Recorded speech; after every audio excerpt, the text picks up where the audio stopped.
Now that everything's owned, all property, like there is no place where you can just go start something from scratch. You have to start by asking others to share their resources with you. A lot of people will say that I have what I have because I work for it, I have it, it's mine. It would be unfair for you to take it away from me. This is the best analogy I've heard for it. There's a guy on an island, and he's there for the first 10 years of his life. And he's by himself, and so he works really hard. He gathers all the coconuts, he creates a way to repeatedly fish, he creates a sustainable life, builds a homestead, finds a plot of land. And he thinks he's alone. And for 10 years he is. And so he works really hard for all that stuff. And then a second person lands on the island and comes along. All right, I'm hungry. Here's a coconut. Grabs it out of the tree. And the first guy sees him. Hey, that's my coconut. I was here first. I own all this land. If you want that, you've got to work for me. Most of us can easily recognize that that's not really a justified situation, but that's more or less how our economy works. We're more or less telling people everything's already owned, and if you want any of this stuff, you've got to get it from the people who already own it. Why do they own it? Because they were there first? Because their daddy owned it? It's not really clear to anybody on the outside. They don't have any real justification. For a total stranger, some people will look me dead in the face when I make that analogy, and they'll be like, I don't see what's wrong with that. The analogy flips when you make it a human being that you care about. Because if I tell you that that's your sister, what do you think you should give your sister to make sure that she can get by on this island?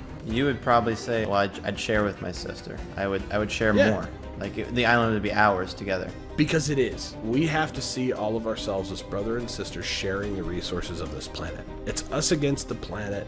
It's not us against each other. But that's what capitalism has done to us. It pits us against each other, iron versus iron. It is a sword fight of who can exploit the other one the most. Because fundamentally, that's exploitative. You don't have a justified property claim to all of that land on the island. You just got lucky. Yeah, just because you were born first. It just came down to a dice roll. Bingo.